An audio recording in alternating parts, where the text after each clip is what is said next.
زمونږ په دې وطن کې یو رواج ده خو چې سړی لږ خفه شي ښځې ته خیره شروع کړي، چې لږ خفه شي بچو ته خیره شروع کړي، بیا پرې وروسته ستومانه او څوک پکې ځمکه درځي او څوک ټوپۍ غورځوي او څوک پټکې غورځوي، خیره کوي رونو. نبی علیہ السلام فرمایي مه کوئ، ګورئ خیر یې مه کوئ.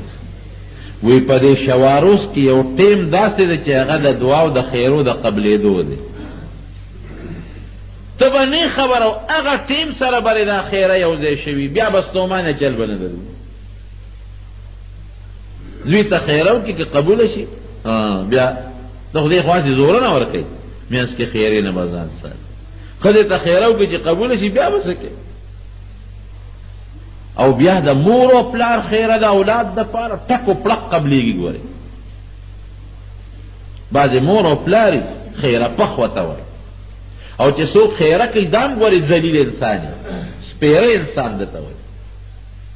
نو بعضې موري بعضې پلاري هغوی بچو ته خیرې کوي، بعضې ښځی خاوند ته خیرې کوي، بعضې خاوند یې ښځې ته خیرې کوي. دې نه ځان ساتئ.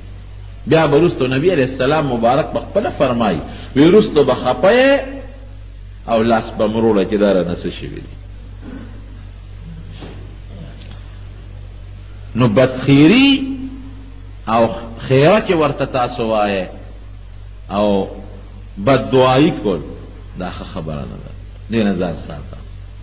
دا تا ته راګرځي ګورې نقصان به تا ته رارسېږي، سپېره به ستا نه جوړېږي. حضرت موسی علیہ السلام نے یو کس راغی، دا هغه یو خاص امتی و، دا الله پیغمبر یو سوال خو الله ته وکړه چې زما قبول کړي. څه وی چې زما متعلق څه کار کېږي یو ورځ نیمه پس چې ما په الله مخکې خبره کړي. وی ګوره دا سوال خو زه راته ویم چې ټیک نه دی.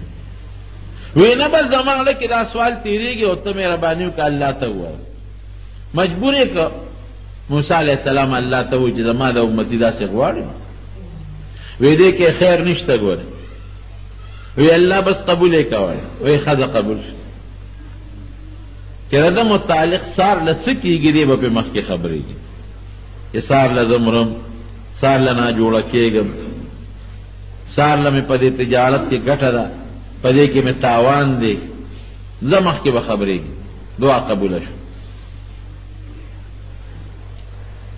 یو ورځ ورته پته ولګېده چې زما یو اس دی هغه مري.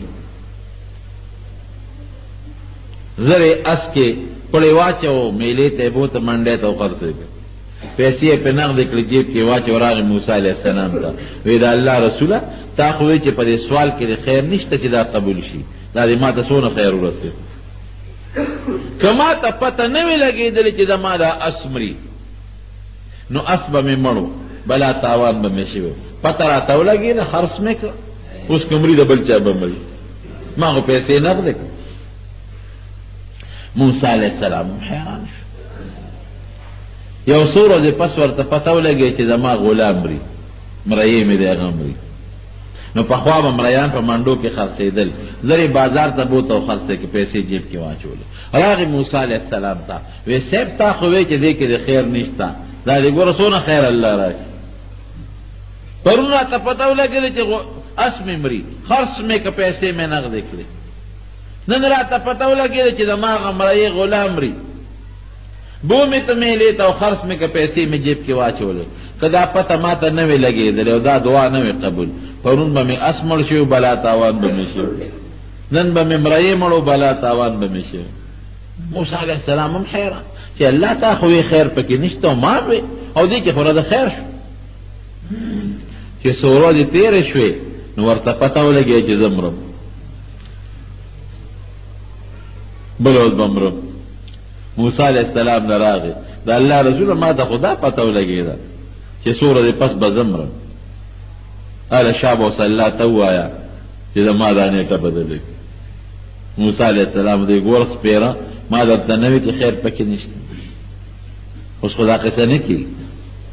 دا شکر دی نو چې الله دا مرګ د انسان نه پټ کړی دی. ګنې مرګ خو یقیني ده نه، کمه نیټه چې ده اذا جاء اجلهم لا يستقدمون ساعة ولا يستأخرون، مخکې وروسته کېږي نه. نو خو چاله دا پته و چې زه به په پلانکي تاریخ مرم، په پلانکي تاریخ په زمانه ستا خېږي، ده به هغې پورې ډوډۍ کم ځای خوړه، کور کې به ماتم. ځکه به مړي خو په هره محله کې کېږي، نو هر کور کې او په هره محله کې به لوی ماتم، نه به چا ډوډۍ خوړه او نه به چا نه غم خادي او پټي ته تلل کېدل.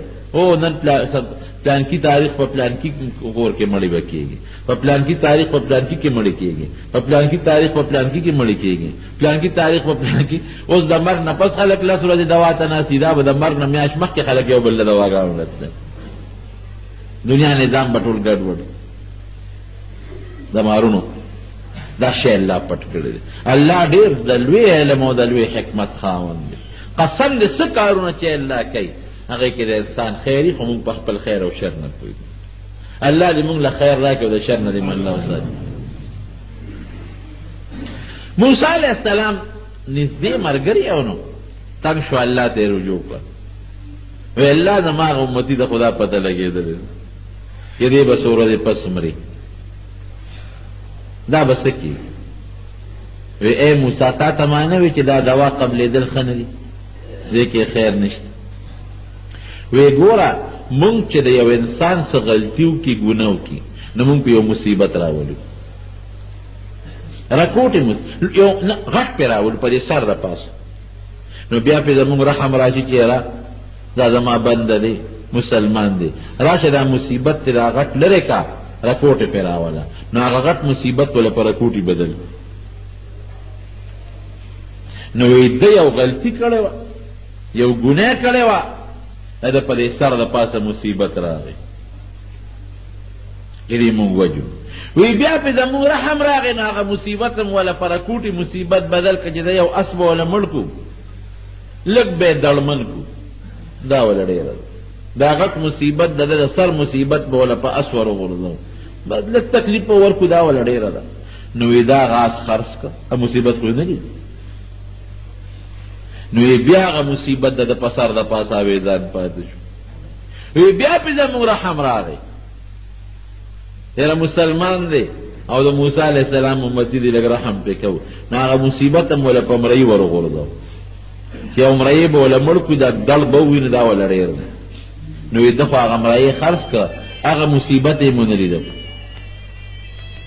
دا موبایل یې بندې ساتئ، موبایل هغه جومات ته مه راوړئ، که راوړئ بندې ساتئ. هغه مصیبت چې دی نو هغه هم ده ونه لید، ځکه مرۍ خو یې خرڅ کړه. چې مرۍ یې خرڅ کړه مصیبت خو ده ونه لیده، پیسې نغدې کړو. نو اوس بل څه شته نه بیره د رسر نه. اوس ورته وایي چې ځان له کفن والي او پښې پکې ونغاړي، مري به به دغه ټی. ګوره که دا ناجایز سوال ده نه وې کړی او اسې مړ شوی وې، مرۍ به هم دغه مخلاص او دی به هم دغه مخلاص. نو رونو یو به ناجایز سوال نه کوي، د ګناه سوال او غلط سوال، ناجایز سوال. خدای چې سار را پاسم چې زما په دې کور کې د سرو زرو د خښتو باران شو، او چې سار پاسم چې زما د دې خاوند نه سرو زرو مولې جوړ شوي. یو ښځې په لیلة القدر کې دا سوال کړی چې را پاسېد خاوند یې په کټ کې د سرو زرو مولې پروت و. دا ناجایز سوال، غلط سوال به قطعا نه کړي، د ګناه سوال به نه کړي. مولوی الله پارسس قادر دی،